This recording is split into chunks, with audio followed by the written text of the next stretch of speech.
Hello everyone, welcome to For Nurses Preparation YouTube channel. I am Neeraj Kumar Kathal. Let's begin another important video class for upcoming AIIMS NORCET exam 2022. आज की इस video की शुरुआत हम heart के कुछ rhythm disturbance के साथ करने वाले हैं, जिसमें सबसे पहला है वेंट्रिकुलर टैकीकार्डिया। वेंट्रिकुलर टैकीकार्डिया वह कंडीशन है जिसमें हार्ट के वेंट्रिकल्स 100 से 220 बीट्स पर मिनट की रेट से कॉन्ट्रैक्ट करते हैं। यहाँ पर जो हार्ट की रेट होती है वो हमेशा रेगुलर होती है। वेंट्रिकुलर टैकीकार्डिया कंडीशन में जब आप ईसीजी देखेंगे तो यहाँ पर पी वेव नहीं दिखाई देती। QRX कॉम्प्लेक्स जो है वो इरेगुलर और वाइड होता है। अगर पी वेव अपीयर होती भी है तो ये एक इरेटिक मैनर में होती है, इरेगुलर वेव्स की फॉर्म में होती है। वेंट्रिकुलर टैकीकार्डिया के मैनेजमेंट के लिए हम अगर पल्सलेस वेंट्रिकुलर टैकीकार्डिया है तो CPR और ACLS का इस्तेमाल किया जाता है। पल्सलेस वेंट्रिकुलर टैकीकार्डिया एक बहुत ही डेंजरस कंडीशन है। इसमें तुरंत पेशेंट को कार्डियोपल्मोनरी रिसस्टिटेशन या फिर acquired advance cardiac life support देना आवश्यक हो जाता है। इसके अलावा वैसोप्रेसिन या IV एपिनेफ्रिन दिया जा सकता है। नेक्स्ट हम बात करते हैं वेंट्रिकुलर फिब्रिलेशन की। वेंट्रिकुलर फिब्रिलेशन के अंदर रैपिड वेंट्रिकुलर रिदम देखने को मिलती है। ECG पैटर्न देखने पर इसमें पी वेव नहीं दिखाई देती और ना ही QRS कॉम्प्लेक्स दिखाई देता है। मैनेजमेंट की बात की जाए तो इसमें CPR, ACLS और डिफिब्रिलेशन दिया जा सकता है। मेडिसिन्स में एपिनेफ्रिन, एमियोडारोन, वैसोप्रेसिन, लिडोकेन आदि का इस्तेमाल किया जा सकता है। नेक्स्ट हम बात करते हैं एट्रियल फिब्रिलेशन की। फिब्रिलेशन शब्द आप जहां पर भी देखें तो इसे सिंपली आप इस प्रकार से याद रखें कि हार्ट जो है पूरी तरह से कॉन्ट्रैक्ट नहीं होता है, हल्का हल्का कॉन्ट्रैक्ट होता है। सिंपली कहें तो फड़फड़ाता रहता है। एट्रियल फिब्रिलेशन होने पर जो हार्ट रेट है वो करीब 400 बीट्स पर मिनट के आसपास हो जाती है। एट्रियल फिब्रिलेशन कंडीशन में हार्ट के दोनों अपर चैम्बर्स की contraction rate 400 beats per minute तक हो जाती है। वेंट्रिकुलर के कॉन्ट्रैक्शन की रेट इसमें डिफर करती है, वेरी करती है। ECG पैटर्न देखने पर इसके अंदर uniform QRX complex at regular interval देखने को मिलते हैं।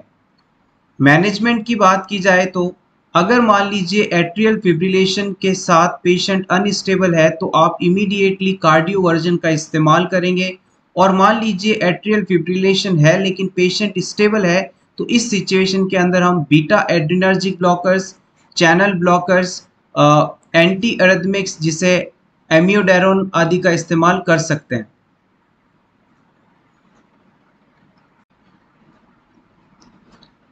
Atrial flutter.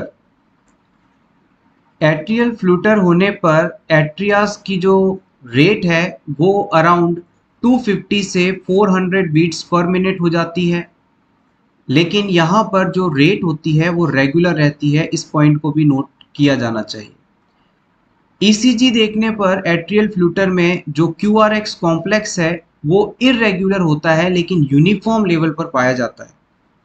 Management, atrial flutter वाला पेशेंट यदि अनस्टेबल है तो आप तुरंत कार्डियोवर्जन का इस्तेमाल करेंगे, और मान लीजिए एट्रियल फ्लूटर के साथ पेशेंट अगर स्टेबल है तो वहाँ पर एंटी एरिथमिक मेडिसिन जैसे कि एमियोडारोन आदि का इस्तेमाल किया जा सकता है। बीटा ब्लॉकर्स दिए जा सकते हैं।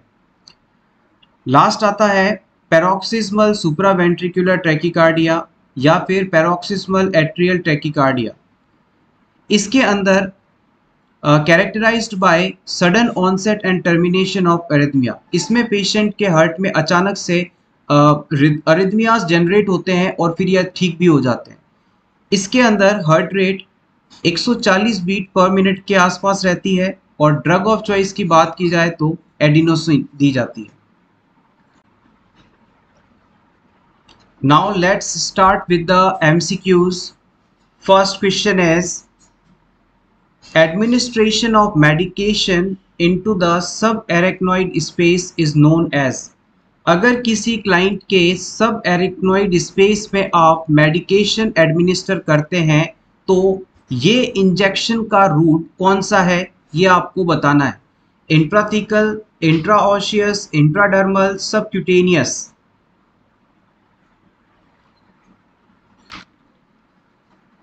इस क्वेश्चन का आंसर देने के लिए पहले हम बेसिक्स पर थोड़ी बात कर लेते हैं।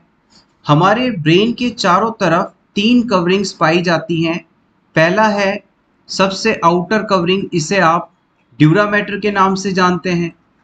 मिडिल जो कवरिंग होती है इसे आप एरेक्नॉइड के नाम से जानते हैं और जो सबसे अंदर वाली कवरिंग होती है इसे आप पाइयामेटर के नाम से जानते हैं।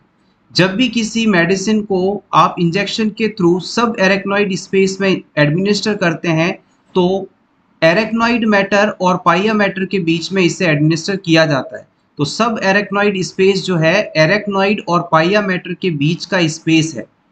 अब इस क्वेश्चन का आंसर दीजिएगा। यस, एग्जैक्टली, आपका आंसर बिल्कुल सही है। Option A correct. Intrathecal route में हम मेडिसिन को सब एरेक्नॉइड स्पेस में डिलीवर करवाते हैं। Option A correct. Intraosseous route का मतलब है मेडिसिन को बोन मैरो के अंदर डिलीवर करवाना। इंट्राडर्मल का मतलब है डर्मिस लेयर के अंदर मेडिसिन को पहुंचाना। और सबक्यूटेनियस रूट का मतलब है डायरेक्टली सबक्यूटेनियस टिश्यूज में मेडिसिन को पहुंचाना, जैसे कि इंसुलिन इंजेक्शन आदि। Next question, all of the following are the obstetrical emergencies except. इनमें से कौन सा ऑब्स्टेट्रिकल एमरजेंसी नहीं है? Rupture of uterus, cord prolapse, cord presentation, cervical erosion.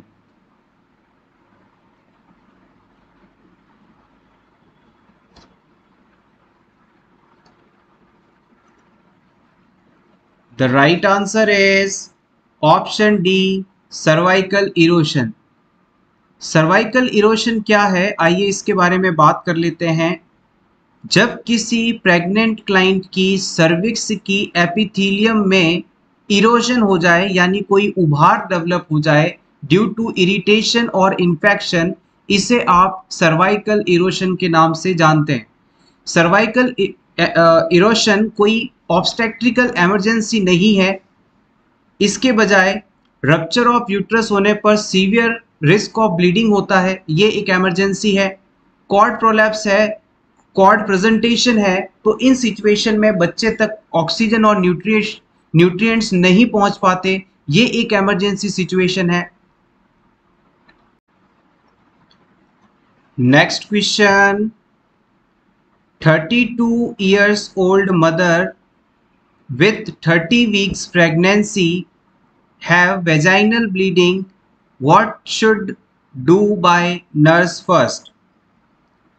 एक 32 साल की लेडी 30 वीक्स की प्रेगनेंसी के साथ आपके पास आती है, उसमें वेजाइनल ब्लीडिंग भी हो रही है। इस सिचुएशन में आप सबसे पहले क्या करेंगे ये आपको बताना है। Option A apply pad, option B arrange for LSCS, option C perform delivery, option D check FHR।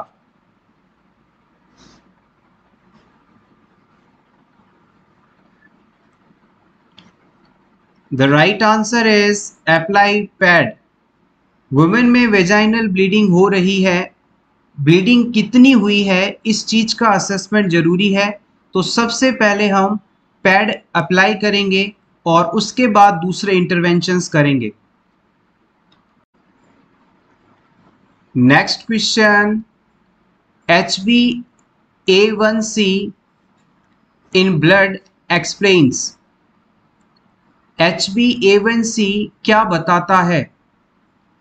Acute rise of sugar, long term status of blood sugar, hepatorenal syndrome, chronic pancreatitis।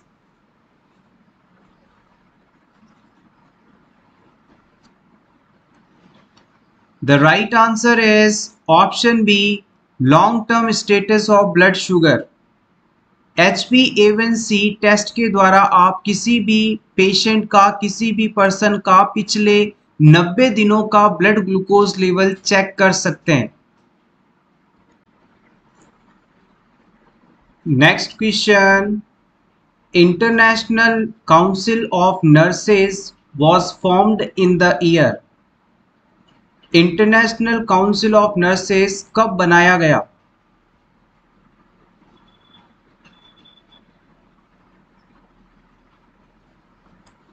Option A is correct year 1899 में। 1899 में international council of nurses बनाया गया। इसमें 130 से ज़्यादा देश सम्मिलित हैं। इस ICN का मुख्य उद्देश्य है कि नेशनल नर्स एसोसिएशन जो है अलग अलग देशों के, उन्हें डेवलप करना। Next question, a patient has had a gastrectomy because of stomach cancer। In order to prevent anemia, the nurse will administer। किसी पर्सन को स्टमक का कैंसर था और इसके ट्रीटमेंट के लिए स्टमक का कुछ भाग या हो सकता है पूरा ही स्टमक रिमूव कर दिया गया है। अब इस पर्सन में एनीमिया ना हो जाए, इसे प्रिवेंट करने के लिए एज अ नर्स आप क्या देंगे? Option A iron supplement, option B folic acid supplement, option C list of foods to eat, option D vitamin B12 injection.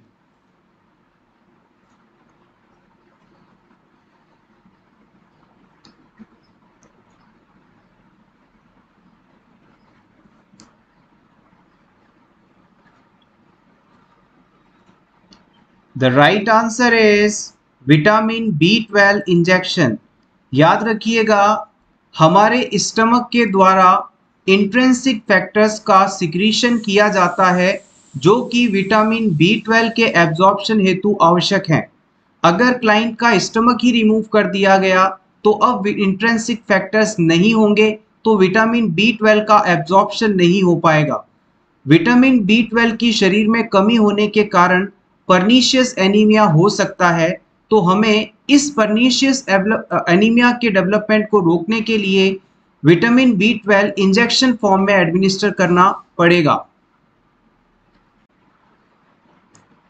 Next question, the percentage and the flow of oxygen in a red colour venturi mask is. Red colour के venturi mask के द्वारा आप कितना % oxygen और कितनी flow rate से oxygen deliver कर सकते हैं? 31%, 6 लीटर पर मिनट, 35%, 8 लीटर पर मिनट, 40%, 10 लीटर पर मिनट, 60%, 15 लीटर्स पर मिनट। प्रीवियसली आस्क्ड क्वेश्चन है, इंपॉर्टेंट है।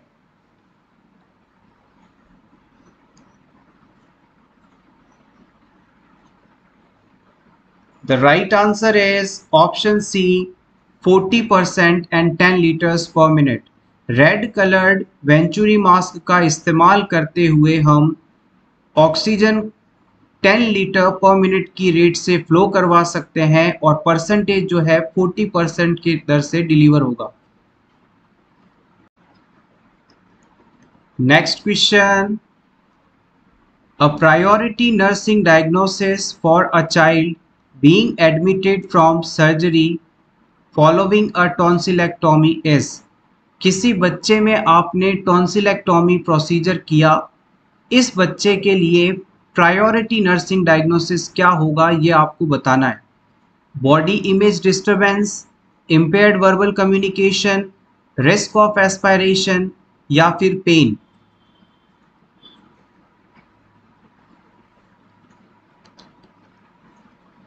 टॉन्सिलेक्टोमी सर्जरी का मतलब है टॉन्सिल्स को रिमूव करना।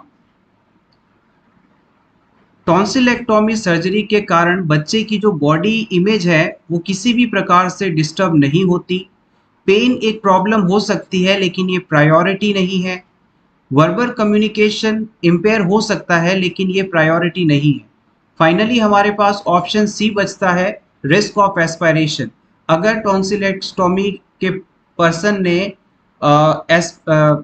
बॉडी सिक्रीशंस या ब्लड को एस्पायरेट कर दिया, यानी ब्लड या फ्लूइड उसके लंग्स में चला गया, तो ये सिचुएशन कॉम्प्लिकेटेड हो सकती है। इसलिए रिस्क ऑफ एस्पायरेशन को मैनेज करना हमारे लिए सबसे ज़रूरी है और इसी वजह से टॉन्सिलेक्टोमी प्रोसीजर के बाद हम क्लाइंट को lateral position, left lateral position देते हैं।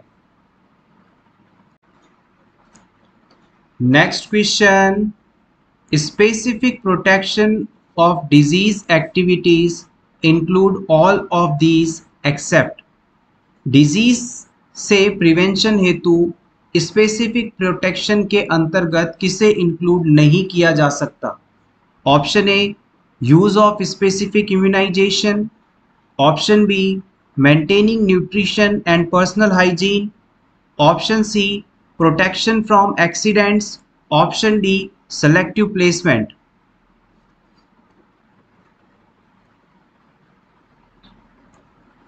The right answer is option D, selective placement।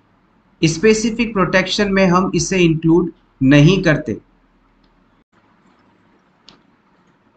Next हम बात करते हैं लंग कैपेसिटीज के बारे में। यहां से भी प्रीवियस एग्जाम में क्वेश्चंस पूछे गए हैं, इंपॉर्टेंट है। सबसे पहला पॉइंट है टोटल लंग कैपेसिटी। ये 6000 ml होती है। Quality of air that can be fill the lungs. Lungs के अंदर कुल कितनी एयर फिल की जा सकती है, इसे आप टोटल लंग कैपेसिटी के नाम से जानते हैं। इसमें 5 चीज़ों को इंक्लूड किया जाता है। चार चीज़ों को इंक्लूड किया जाता है, TV, IRV, ERV and RV. TV का मतलब है टाइडल वॉल्यूम, आईआरवी का मतलब है इंस्पायरेटरी रिजर्व वॉल्यूम, ईआरवी का मतलब है एक्सपायरेटरी रिजर्व वॉल्यूम और आरवी का मतलब है reserve volume, residual volume. Next point आता है वाइटल कैपेसिटी। इसे वीसी से डिनोट करते हैं और इसकी यदि मात्रा आपसे पूछी जाए तो आप बताएंगे 1400 ml। Quality of air that can be expired after fully inhaling। Vital capacity का मतलब है एक व्यक्ति द्वारा जितनी हवा लंग्स में फिल की जा सकती है उसे फिल किया जाए और उसके बाद कितनी हवा एक्सेल की गई, ये वाइटल कैपेसिटी है। इसमें टीवी, आईआरवी और ईआरवी को इंक्लूड किया जाता है। ये टोटल लंग कैपेसिटी का लगभग 80% होती है। टोटल लंग कैपेसिटी हमने अभी डिस्कस किया, इसका मतलब था हम एक बार में फेफड़े में कितनी हवा भर सकते हैं, तो आप बताएंगे 6000 ml। उसके बाद कितनी हवा एक बार में एक्सपायर कर सकते हैं, तो आप बताएंगे 1400 ml। This is called the vital capacity.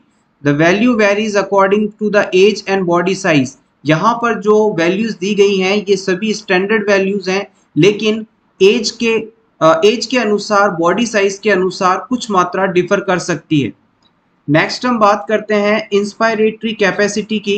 ये 3600 ml होती है। It is the maximum quantity of air that can B inspired. एक व्यक्ति के द्वारा मैक्सिमम कितनी एयर लंग्स के अंदर इंस्पायर्ड की जा सकती है उसे हम इंस्पायरेटरी कैपेसिटी कहते हैं। लास्ट आता है फंक्शनल रेजिडुअल कैपेसिटी और ये होता है 2400 ml। It is the amount of air left in the lungs after normal expiration. Normally आप एक्सपायरेशन करें और उसके बाद कितना अमाउंट ऑफ एयर आपके लंग्स के अंदर बचा है, इसे ही हम फंक्शनल रेजिडुअल कैपेसिटी के नाम से जानते हैं। 4 वैल्यूज हैं, याद रखिएगा, total lungs capacity 6000 ml, vital capacity 4800 ml, inspiratory capacity 3600 ml, functional residual capacity 2400 ml। Next question, loading dose depends on the following factors except. किसी भी ड्रग की लोडिंग डोज निम्न में से किस पर निर्भर नहीं करती है, ये आपको बताना है। Volume of distribution, clearance of the drug, bioavailability of drug, drug concentration to be achieved.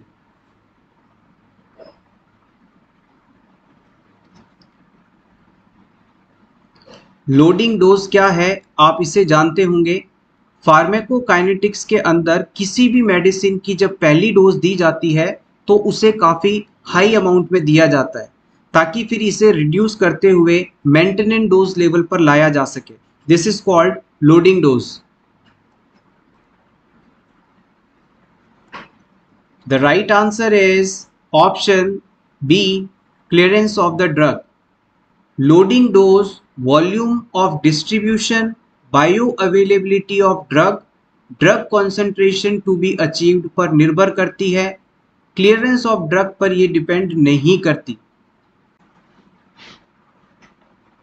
Next question, in the prevention of communicable diseases the primary prevention results from. किसी भी कम्युनिकेबल डिजीज को रोकने के लिए primary prevention में किस method को इस्तेमाल किया जा सकता है? Immunization, early diagnosis, strict isolation, treatment of disease.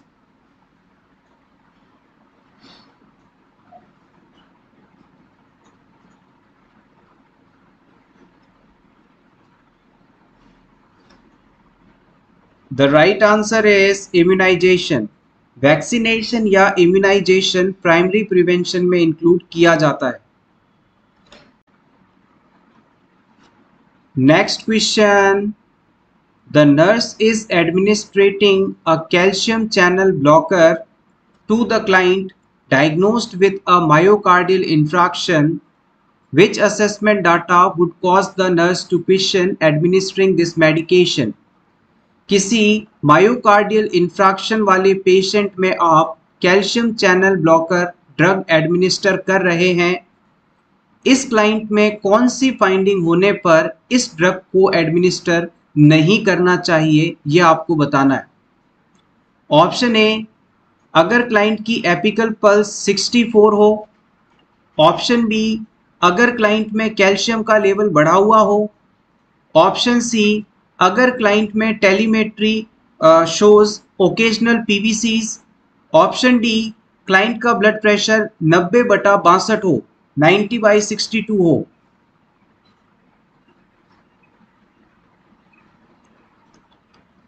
The right answer is option D, it is 90/62। यहाँ पर 90/62 ब्लड प्रेशर हाइपोटेंशन स्टेट को बताता है और हमें इस बात को क्लोजली मॉनिटर करना जरूरी है। कैल्शियम चैनल ब्लॉकर्स जब भी दी जाती हैं तो उसमें साइड इफेक्ट के रूप में लो ब्लड प्रेशर होना देखा जाता है। इस पेशेंट में ऑलरेडी ब्लड प्रेशर काफ़ी कम है और आपने अगर ये मेडिसिन दे दी तो इससे और ज़्यादा बीपी कम हो जाएगा और ये क्लाइंट के लिए अच्छा नहीं माना जाएगा। Next question, the NRHM was launched with the aim of further improving health in rural areas. The main functionary or healthcare provider in this program is National Rural Health Mission। NRHM को rural areas में यानी villages में, गांवों में health facilities को बेहतर करने के उद्देश्य से लॉन्च किया गया था। NRHM प्रोग्राम में मेन हेल्थ केयर प्रोवाइडर किसे माना जाता है, ये आपको बताना है।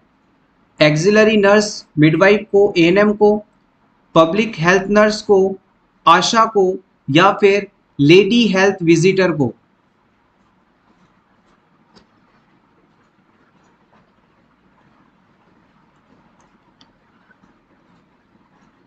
यस एग्जैक्टली आपका आंसर बिल्कुल सही है। आशा एक्रीडेटेड सोशल हेल्थ एक्टिविस्ट, इसे विलेज लेवल पर अपॉइंट किया जाता है और एनआरएचएम प्रोग्राम में ये मुख्य हेल्थ केयर प्रोवाइडर के रूप में काम करती हैं। आशा का अपॉइंटमेंट विलेज लेवल में 1000 की पॉपुलेशन होने पर किया जाता है। नेक्स्ट क्वेश्चन, पेल्विस का फॉर्मेशन कितनी बोन्स से मिलकर होता है?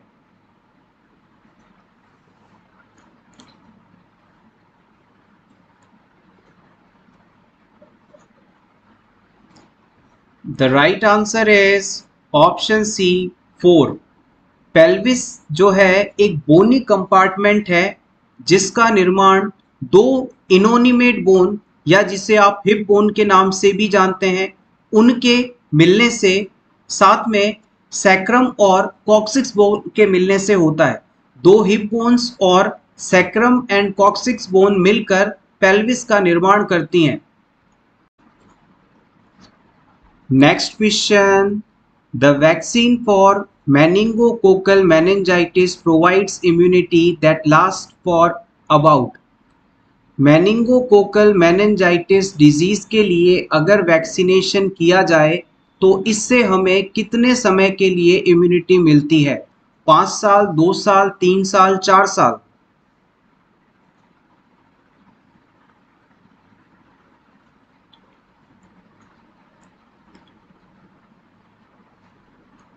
Yes, exactly. Option 3 is the correct answer. Meningococcal meningitis vaccine लगाने के बाद 10 से 14 दिनों में इम्यूनिटी डेवलप हो जाती है और 3 साल तक फिर हमें ये इम्यूनिटी मिलती है। इसीलिए मेनिंगोकोकल मेनिंजाइटिस का जो बूस्टर डोज है वो हर 3 साल में लगवाया जाता है। Next question, the following pelvis is usually associated with transverse arrest। इनमें से कौन से टाइप का पेल्विस ट्रांसवर्स अरेस्ट को शो करता है? Anthropoid, gynaecoid, android, प्लेटिप्लॉइड?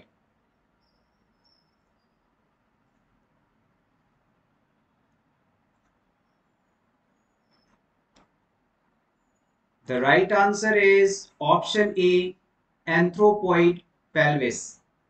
Anthropoid type के पेल्विस में पेल्विस का जो एंटीरियो पोस्टीरियर डायमीटर है वो ट्रांसवर्स डायमीटर की तुलना में काफी अधिक होता है।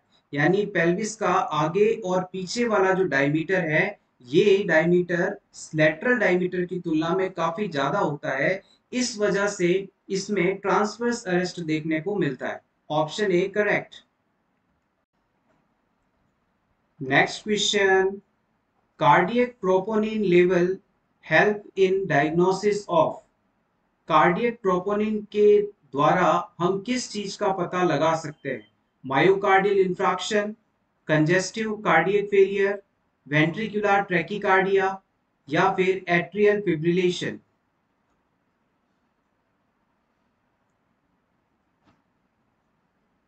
The right answer is myocardial इंफ्राक्शन।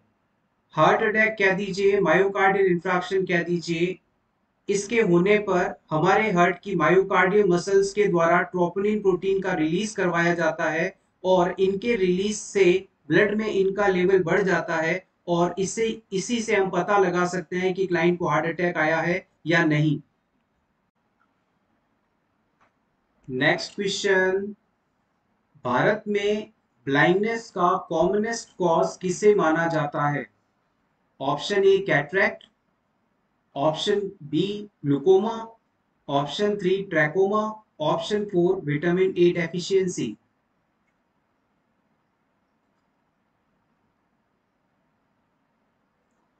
The right answer is option A cataract. अगर क्वेश्चन में ये मेंशन ना हो कि ब्लाइंडनेस का कॉज किसके लिए पूछा जा रहा है तो आप कैटरैक्ट को सही आंसर मानेंगे। और याद रखिएगा भारत में एडल्ट पर्सन्स में ब्लाइंडनेस का सबसे बड़ा कारण कैटरैक्ट को माना जाता है। वहीं अगर आपसे पूछ लिया जाता कि इंडिया के अंदर चिल्ड्रंस में किसे ब्लाइंडनेस का सबसे बड़ा कारण मानते हैं, तो आप आंसर बताते विटामिन ए डेफिशिएंसी को। दोनों में फर्क है, दोनों ही इंपॉर्टेंट है, प्रीवियस एग्जाम में पूछे गए हैं। Next question, important one, isolating and treating a child with measles means. अगर मीजल्स डिजीज से सफरिंग बच्चे को आप आइसोलेट करते हैं और उसका ट्रीटमेंट करते हैं, तो ये किस लेवल का प्रिवेंशन कहलाएगा, ये आपको बताना है। Primary, primordial, tertiary, secondary.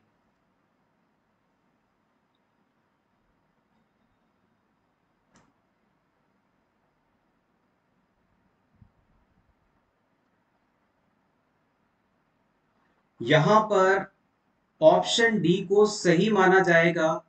क्यों, आइए इसके रैशनल को जान लेते हैं। कम्युनिकेबल डिजीजेस में अगर जो पर्सन इन्फेक्टेड नहीं है उसे आइसोलेट किया जाता है, तो ये प्राइमरी प्रिवेंशन कहलाता है। लेकिन जो पर्सन इन्फेक्टेड है उसे आप आइसोलेट करके उसका ट्रीटमेंट यदि करते हैं, तो ये सेकेंडरी प्रिवेंशन कहलाएगा। एक बार फिर से देखिए, यहां पर क्वेश्चन में बच्चे को मीजल्स है, आपने इस बच्चे को आइसोलेट किया और इसका ट्रीटमेंट कर रहे हैं, तो ये सेकेंडरी लेवल ऑफ प्रिवेंशन कहलाएगा। वहीं अगर किसी ऐसे बच्चे को आप आइसोलेट करते जिसे ये डिजीज नहीं है, मीजल्स नहीं है, तो ये प्राइमरी प्रिवेंशन कहलाता। Next question, among these which is the most common part of female affected by TB। Female में टीबी डिजीज होने पर कौन सा पार्ट सबसे ज्यादा प्रभावित होता है? Vagina, uterus, fallopian tube, cervix.